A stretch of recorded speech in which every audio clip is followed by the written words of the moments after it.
Okay, hello there viewers. I would like you to have a look in this stupid game of mine. Okay, I was attacking my opponent. I was pawn rushing him, and suddenly I lost. I got into a bad position and I lost. I don't understand. So I refer this game to my coach and he have a look. Okay, he said here I have a lot of weak squares and I have a weak pawn, and that's why I lost. Okay, and he even argued that my pieces are not developed. And after that, I even moved my rook here because I have nowhere to go. I want to defend this weak square, weak pawn, and then this bishop got blocked as well. And have a look. Yeah, bad, very bad. So it's painful for me to watch this game, and I lost. Then I argue with my coach. I asked him, "Hey, okay, even if I have a lot of weak squares, but I have more space. Look here, I'm controlling a lot of squares here. So why did I lose? I was very dissatisfied. Okay, my opponent even have this weak pawn here, double isolated pawn. Okay, and then my coach asked me, okay, Rudy, what's the reason you want to have more space?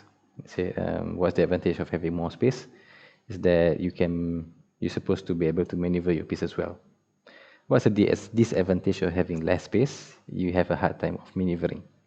Okay, in this game, if my opponent just move his king here, his king easily connected his rook, and his bishop is already attacking my weak pawn. This bishop is already well developed. His queen can just come over here, and it's already well developed compared to mine. Okay, and even if this weak pawn, if I try to attack it, I just need to come here. So there's a lot of maneuvering.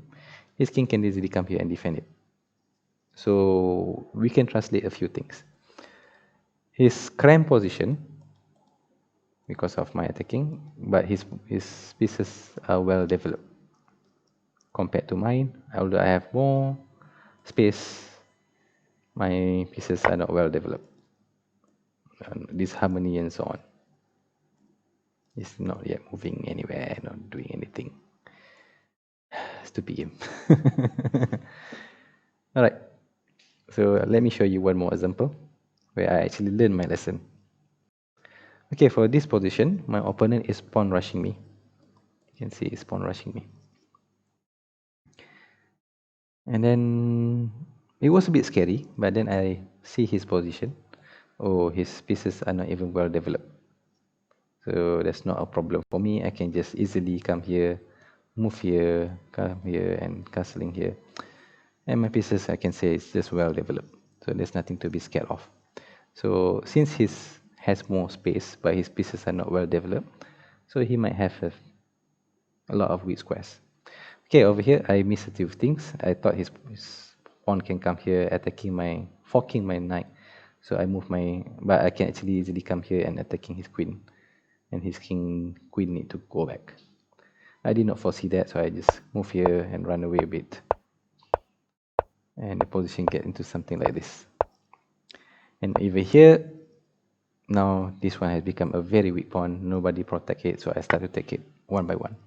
So this is what happens if you have more space but you are not well developed. You're gonna have a lot of weak squares, weak pieces that you can't defend it that well, which translated into this game. Okay. And here I argue in one more other video, which I put in the link down below, the best move here, but I did not foresee that. I just foresee that this is a weak. There's a weak, strong point I can go, and there's an open file which I want to take care of. But that's not the main point of this topic, of this video. Right, so I just show you the game a bit. Now I start to take the opponent pawn one by one and start trading. And over here I can foresee that, okay, I have this pawn, passed pawn, and I just need to take this one down. So I can have two passed pawn to win. Which what exactly happened? I took that pawn. And now my opponent have a hand. Okay, but that's not the main idea. So let me recap. If you have more space, make sure you are well developed. Make sure you move your pieces around. If you give your opponent a less space, make sure he cannot maneuver his pieces. If you fail to do that, if you have more space but you don't develop, then you have going to have a lot of weaknesses. and your opponent can counter attack you as soon as possible. Alright, I think that's all. Thank you for watching the video, and please comment, share, and subscribe. Bye.